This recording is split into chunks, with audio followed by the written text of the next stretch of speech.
Hey everybody, it's Peter, and today we're going to look at the Toyota Prius Prime. Now, whether you're looking at the new, redesigned, yet to be released vehicle or this one, I think this video will probably help you with either vehicle because we're going to talk about what it's like to live with a plug-in hybrid vehicle, and we're going to use this vehicle as our example. So you'll have a full review of this vehicle, but we'll also try to learn more about what it is really like with a plug-in hybrid vehicle. Now, a couple things you should know. First of all, I used to be known as an EV and hybrid expert, and that was another career, so we'll see if I've still got my touch. I also own a full EV, which is a Kia Soul EV, and I own a plug-in hybrid, which happens to be a Jeep Wrangler PHEV. And of course, this is nothing like those, but in many cases, it's a lot like that as well. So we're going to talk about that plug-in hybrid lifestyle and what it takes, what you get, what to look for, what not to look for, and what to worry about. But before we go too far, I want to thank Jim Gilbert's Wheels and Deals, because if you are looking for a plug-in hybrid electric vehicle or any kind of electrified or even just regular car, there are all kinds of them here at Jim Gilbert's Wheels and Deals in Fredericton, New Brunswick. And if you have questions about it and you're maybe not in the area, make sure you subscribe to my channel and ask me those questions in the comments, because I can come back to your questions about hybrids, PHEVs, all kinds of those vehicles over and over again, because I have complete access to the electrified and every vehicle line here at Jim Gilbert's Wheels and Deals. So let's get going with the Prius Prime here, and let's talk about what it's like living with a plug-in hybrid and why certain things matter and why you may want to choose this one over other ones. So let's just very briefly cover what a Prime is. In Toyota speak, anything with a Prime on it is a plug-in hybrid electric vehicle. What is that really quickly? Well, let's start with a hybrid. A hybrid has a battery, an electric motor, and they work together with the gasoline engine to give you efficiency. A hybrid never has to be plugged in. A plug-in hybrid does. So the hybrid will recharge by the gasoline engine running, by coasting, by braking, various ways it can recharge itself and give you short spurts of pure electric power, but primarily that real blend of electric and gasoline to give you great efficiency. That's what most Priuses are. In fact, every Prius is at least a hybrid. Once you add a Prime to the name, then you get the plug-in hybrid. A plug-in hybrid is an interesting animal. It gives you an electric car feel in some ways, but it's not fully electric. So what you end up doing is you add a larger battery, and this car can be plugged into charge. So with that larger battery, when you plug it in, you get, in this case, about 40 kilometers of pure electric range, which turns us into a short range full EV for most conditions. We'll talk about some of the conditions where it won't be a full EV. So when you run through that 40 kilometers of charge that you got through plugging in, it does not turn to a gasoline vehicle, but it continues to turn to a hybrid vehicle. So that means it'll continue to blend gas and electric, charging itself. The way it does that, think of it as having a large battery. That plugged in area is most of the top of the battery. So it'll use that plugged in range until it gets to the bottom 15% or so. And that bottom 15%, it will always charge and recharge exactly like a regular hybrid does. So even when you run out of your electric charge, you are still running on a hybrid vehicle. Now, another difference is that a plug-in hybrid does add some weight. So for instance, in my Jeep Wrangler plug-in hybrid, once I run out of that electric range, it actually gets a hair worse mileage than the regular Wrangler, and that's because it's so much heavier. The Prius Prime is the same thing, but there's a major difference. It will get a little bit worse mileage sometimes than the regular Prius, but it'll still get way better mileage than a regular car once it's used as electric range. Now, the biggest difference with a plug-in hybrid is if you're doing a lot of short trips, you can do thousands of kilometers on pure electric and thousands of kilometers on a tank without using the gasoline engine. But a lot of people say, oh, if this thing only gets 40 kilometers, then what's really the point? Or 40 kilometers electric range, what's really the point of going with a plug-in hybrid? Well, the point is, if you had your first 40 kilometers on pure electric every day, you're probably going to find that that's going to save you a bunch of money, because even though electric does cost some money to put it into the car, it's cheaper than running gasoline, even on something like a Prius, and therefore you get great emissions, you also get the ability to run on pure electric power, and you get overall better mileage. So my overall experience with my Jeep Wrangler PHEV, even in the winter, and we'll talk about winter use because that matters, I'm still getting half the fuel use or double the efficiency of the regular Jeep Wrangler compared to the Jeep Wrangler PHEV, and you'll find the same thing with the Prius. Even in winter, you're still gonna get, you know, a significantly better mileage, and in the summer, for most of my trips, my Jeep Wrangler, which has a similar range to this, is actually getting, you know, I'm going thousands and thousands of kilometers on pure electric because of the way I do things. Now, let's talk about charging, and there's a couple of tweaks there, so let's address that right now. So there's a couple things to know about charging this car or any PHEV. First of all, this one has a separate gas door. It's actually larger than the gas door, and it is the electric door. There's always a place where you can plug in the vehicle. And you have a little cap right here, and you can plug in a standard charger that works on most everything except for a Tesla. It'll plug in here. Now this one doesn't have the ultra fast charging, but it has 2 levels of charging. We used to refer to it as level 1 or level 2. Now they call it AC charging, AC fast charging, slow charging. Long story short, this car comes with a plug that you plug in here and plug into the wall socket like your cell phone, and in about 5.5 hours of just plugging in like that, you end up with 40 kilometers of range, which is actually a pretty fast charge. Now, the reason it does that fast charge, if you think about your cell phone, what's your cell phone take? Half an hour to charge just that thin little cell phone? Well, 40 kilometers on an actual car, I mean, when I was a little kid, it used to take me 2 hours to recharge my little remote control car. So 5.5-ish hours with the regular plug-in-the-wall plug, and you have about 40 kilometers of range, give or take. And you also have the option of what they call a level 2 charger. A level 2 charger is a fast charger. Now this one in particular is not crazy fast on a level 2 charger. Something like my Jeep Wrangler, plugging it in the wall is about 13 hours, but plugging it into a fast charger is 2 hours. This car, about 5.5 hours with a regular plug, and also to about 2 hours in the regular plug. So not super fast charging, but that's okay, because if you come home, have dinner, you know, take a little break, you basically got another 40 kilometers of pure electric range to put in. And remember, you're never ever out of range in this car unless you run out of fuel. So that's the basics of a PHEV. Let's take a look at some of the sacrifices they make and some of the benefits that they have by looking within the car.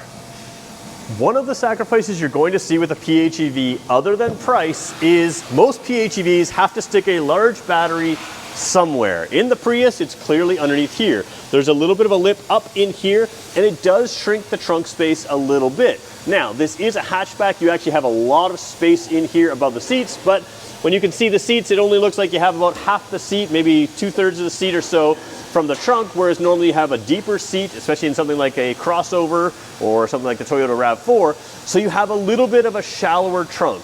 The trunk space is pretty good back here, but it is not as big as you might think it would be for a large hatchback, and that's one of the compromises you make. The other, like I said, is the purchase price of the vehicle. Everything else, pretty much the same, or in many cases better. Let's go take a look at the driver's environment and show you some things there. As we work our way to the driver's environment, I just want to point out LED lights, which are pretty much standard on every Toyota, LED sort of signals and marker lights and stuff in here. LED lights are very common on things like Priuses and things on like PHEVs because they use less energy. So energy usage is a real key thing with these. Jumping in here, pretty much standard Prius stuff. So the Prius is a little different than your average car. Let's take a look at some of those differences. It works quite well and it has been very popular. Now, let me just shut the door in here. We are working, oh, there we go. Are we wide angle enough? There we go. Let's go full wide angle there. All right, you can see here, you have a nice compact steering wheel. Behind it, there is no dash. It does take a little getting used to, but in reality, when I'm looking forward, this area here is my forward area, and you can see when I turn this car on, you will see that the dash does come to life. And that is very much within my view, the same way the sort of the, you know, this, if your dash was sort of behind here with a little bit larger steering wheel, that would be within my steering wheel area. And of course, it almost works like a heads-up display because as you're looking out the window, you can really clearly see your display. Now, it is different having it in the center and there's a lot of controls up here. One thing I don't like is when you turn on your heated steering wheel, and I should mention I do like the heated steering wheel, there is no indicator on the wheel or on that button anywhere. So you have to get used to where to find some of these buttons because it is a little non-traditional dash. If I turn on the heated steering wheel, you can see it just turned on there in the center of the dash right there. So that works just fine. You just have to remember that pretty much everything is going to display over there as opposed to, in this case, on the steering wheel button or other places.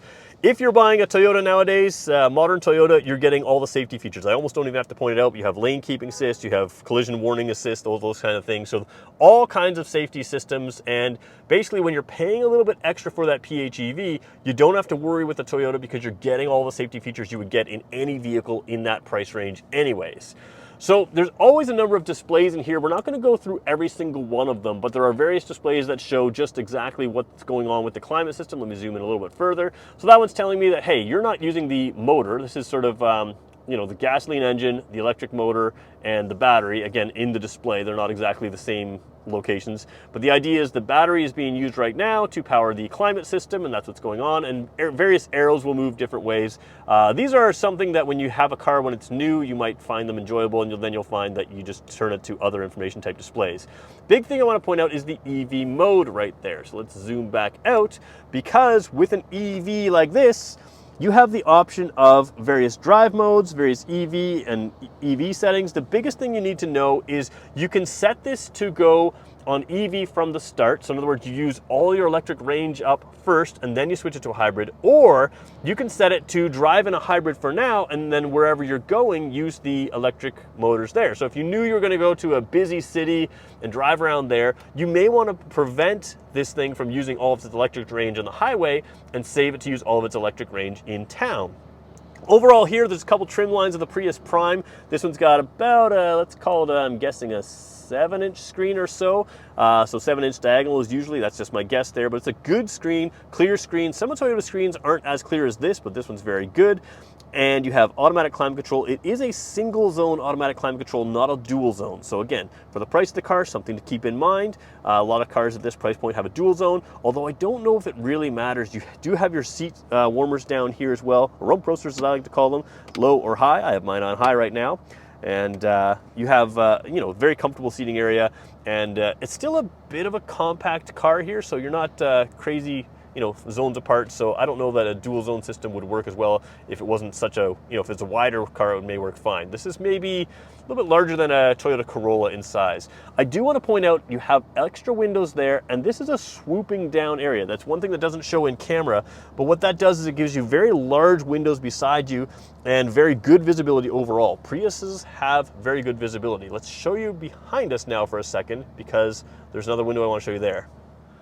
All right, so if you look behind me, you can see up there, right there, is your rear window, which is on top of the car, but you have extra visibility on the back of the car with that little split spoiler there, and this area right down there on your screen, behind where my finger would be, is also a window. So again, very good visibility with the windows, as well as visibility with a backup camera, which we'll show you right now as well. To throw any Prius in reverse, any Prius that's ever existed, you have an odd gear shift. Works very, very well, but you're gonna have to figure it out a little bit. So we're just gonna throw it in reverse by going like that and up. And you do that and you have your backup camera. Your backup camera is very clear. It's very hard to film a screen, but you can see, you can just read the logo on the wall pretty much. So you can see good clarity there, good backup camera. Every car has a backup camera, so I shouldn't really brag about that. This screen also has things like your Android Auto and Apple CarPlay, which gives you navigation. It does have a map button here, but this trim doesn't come with that. It's one thing Toyota does, it's a little bit weird. They, oh, it has a GPS. You know, it does not come with that on this trim line. So something to keep in mind. That gear shift as well we should talk about. You can throw it in this B mode. The B gives you regenerative braking, and regenerative braking is a really key piece to hybrids, which we'll talk about in a second when we get out of the car. So we'll make sure we get back to that in a second, just stay tuned. Overall in here, very comfortable car. We're gonna go wide angle again so you can see everything. You've got your seat heaters there. You've got your nice cup holders there. There's a 12-volt port right back here with a USB port as well, so you can keep your phone charged in this nice area over here. There's also 2 USB ports for the rear seat passengers. Rear seat space is very, very good, even with a sloping roof line. Totally fine. And a very clean overall look in this car. Steering wheel is tilt and telescopic, and because there's no dash behind it, you can really get comfortable whether you're tall or short, no issues there. So a lot of good, nice things in here. Now let's talk about the regenerative braking. Regenerative braking is a really big piece to any hybrid, any PHEV, and any EV. Basically what that means is when you need to coast or brake, these wheels, because they're spinning, can work like generators to put power back into the battery. It's a really key piece to the overall efficiency of these cars. And in a PHEV, it really matters as well, because you will save on brake wear. That's a big thing that hybrids give you. Now, one thing to remember is, in this car, you can set it to that B mode on the transmission, and when you let off the throttle, you'll feel a really heavy, feels like engine braking when you let off that accelerator pedal, and that will give you some slowing down of the car while it regenerates. However, you don't have to use that mode to activate regenerative brakes. If you touch the brake pedal, you are automatically regenerating power. It does not use the in-wheel brakes unless it needs to. So if you touch the brake pedal lightly, you're never going to touch your actual brakes in your wheels, and it will just regenerate power. If you have to brake firmly or brake hard, or at the very last couple kilometers an hour, it'll grab your wheel brakes as well. And in that case, basically, you have very little brake wear, it helps regenerate power, and it's a big piece to the overall ownership of this car. And Priuses in general are very low ownership costs. There's no extra maintenance on a electric or the electric components of something like a Prius. So it's basically you maintain it just like you would a regular gas car. So who is this car for? Well, let's talk about PHEVs in general. If you're thinking about an EV, but you do a lot of longer trips, EVs, in my opinion, and I'm saying this as an owner, depending on where you live, they can be very difficult to do longer trips with. Where I live here in Fredericton, New Brunswick, some of them can make it difficult to do longer trips. So a PHEV makes perfect sense when you're doing those longer trips. It gives you great efficiency. Most of your in-town driving is going to be on pure electric anyways, but even when it's not, you can go anywhere. The overall range of this car is something like 1,000+ kilometers per tank of gas, even when you just sort of drive it straight. But you'll find if you drive it like I do, you can charge it every day or even sometimes twice a day and get 40, 80, even more kilometers of pure electric range just by charging it and using it that way. So something to keep in mind as well with any EV or PHEV, there are still major delays. This is January 2023, and there are major delays with getting anything with a battery, whether it's a PHEV, an EV, or even a hybrid. This car is sitting right here at Jim Gilbert's Wheels and Deals, along with a whole bunch of Teslas. We've got a Nissan Leaf coming in. There's a Hyundai Kona EV that's already on the lot. If you're looking at an EV or PHEV, you can take them off the lot, buy them today at Jim Gilbert's Wheels and Deals, and that's one of the huge benefits of being here at Jim Gilbert's Wheels and Deals. This car is essentially brand new. It's got, I think, less than 2,000 kilometers on it. So you can shop a whole range of them, test drive them, and work with the same salesperson so you're getting same numbers both ways. It's a great place to buy an EV or PHEV. So if you have any questions that I didn't get to in this video, even about this car specifically, make sure you ask me in the comments below and subscribe, because I'll come back to it and answer it both in the comments and in future videos. And if you want to see these vehicles in person, swing on down to Jim Gilbert's Wheels and Deals. Thanks everybody for watching.